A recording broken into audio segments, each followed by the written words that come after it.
Hey, it's Dave Chapin. Welcome to the Wolf Sports YouTube channel. Today we're diving into my favorite pick in 2025 fantasy football drafts.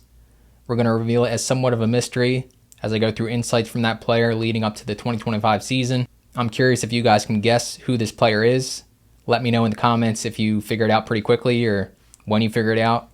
I'll first note that our 2025 fantasy draft guide is out. It gives you insight from proven evaluators you won't find anywhere else.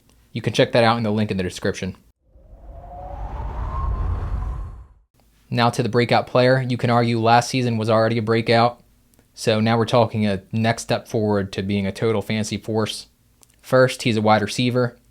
We're going to go through some quotes from coaches and teammates, starting with his offensive coordinator, who says it's going to be a breakout year for him and that he can't wait. So that's good. We have at least one guy who agrees it'll be a breakout year for our guy. Now to the head coach, who said about my pick for the top breakout player in 2025, how he's had a good spring, doesn't want to get too far ahead of himself during OTAs, this quote was, but how much versatility there is in this player. So many things they can do with his routes on the outside. They can do things inside. With his speed, he says he's gotten stronger. Ability to stop and start, so his acceleration, put the foot in the ground. And when you can run like that and can stop on a dime like this player can, you talk about a hard cover. And the head coach went on to say the sky's the limit for him. He's exactly where we want him right now at this point. He's been here, he's grinding, he's getting better. We expect him to have a huge season and going to be one of those guys they really lean on this year and be big for them.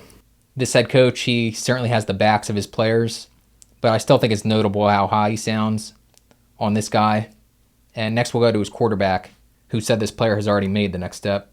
He said it's awesome to see, working hard, and now that he's growing and showing guys that he wants to do things, basically talking more. He said he's talking to me a ton, it's fun. So the chemistry, not only on the field but off the field, has picked up between this quarterback and receiver. That's always a great sign. You might have solved this one already, but if you didn't, this is a player on a team that went to the playoffs last year. And next we'll go to a quote from the player himself.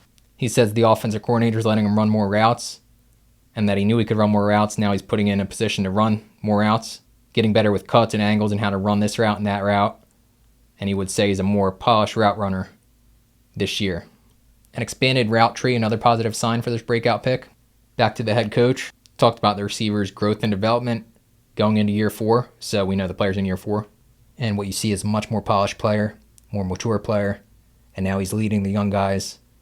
And again, talked about his route development so much better. The detail, the explosiveness, the body demeanor, understanding his own abilities, what he's capable of, and sounds optimistic about where he's at. Now to a couple more teammates, not the quarterback, but 2 more teammates, one on offense, one on defense. They're saying things like he's running a lot of short routes and is, quote, impossible to stop. Another teammate on defense says, get your popcorn ready for this player. It's going to be fun to watch. Another positive from the player himself. He says that he feels like a veteran now. Last year they tried to get him 1,000 receiving yards at the end of the season, and he got it. He plays on one of the best teams and maybe the best offense in the league. Can score massive fantasy points in an instant, because he's one of the fastest players in the NFL right now, maybe the fastest. Guess the player? It's Lions receiver Jameson Williams, and he headlines perhaps the most dangerous play in the NFL right now. A deep crossing route by JMO with a clear out route on the opposite side of the field is arguably that play.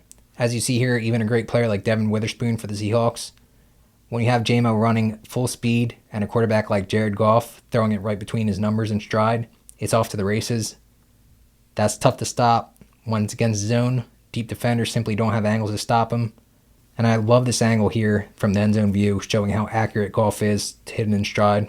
So there are plenty of dangerous plays right now, like Saquon Barkley ripping off long touchdown runs behind an elite offensive line.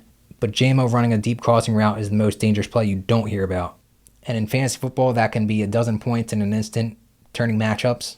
And of course, this isn't the only play JMO can do damage on. If there's no safety help over the top, he can beat most corners pretty easily on just simple 9 routes. He can run deep crossing routes from the slot, get behind the defense.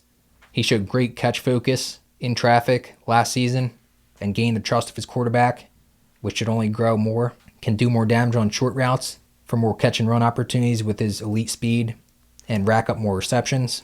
There's a reason why the Lions traded way up to get him in the 2022 NFL draft. And remember, he's basically entering his second full season.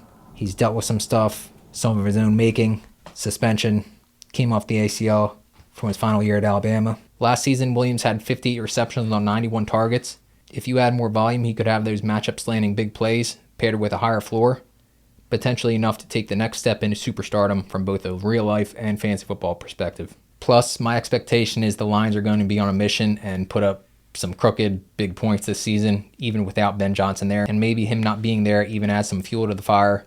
Even though they like him, respect him, he's with the Bears now in the division. I wouldn't be surprised if you see the Lions still light up the scoreboard, even to a higher extent, despite losing Johnson. With an ADP of 79.6 on ESPN, JMO is my favorite pick in drafts, and it's climbed a little bit. It was even lower, but 79.6 for JMO is insane. I happened to see on TV before the Hall of Fame game some fantasy rankings that had JMO as the wide receiver 31, which is crazy to me. Of course, we can't predict the future, and we'll see what happens, but how does that make sense? He missed 2 games and finished as the wide receiver 19 last season. I'd take him way higher than that ADP. I hope my friends aren't watching this, but there aren't many better picks in that round 5 range to me. So the hype is getting louder from inside the building and from his teammates. Williams is said to be having a great camp. He plays for an elite offense on a mission. He already finished as a top 20 receiver last season. What's not to like? Again, I'd argue last season was already a breakout for JMO, but I think the 24-year-old has a chance to break out into a total superstar in 2025. And isn't fantasy football supposed to be fun? Outside of the first couple of rounds, there's not a more fun player to have on your roster in 2025 than Jameson Williams. Did you guys think this would be JMO? I've long been a huge fan of his game and truly think he can take the next step, another step, in 2025. If you like this video, we hope you'll consider subscribing to the channel and giving a thumbs up. It'll help push our content, free thinking content, not groupthink. Thank you for watching.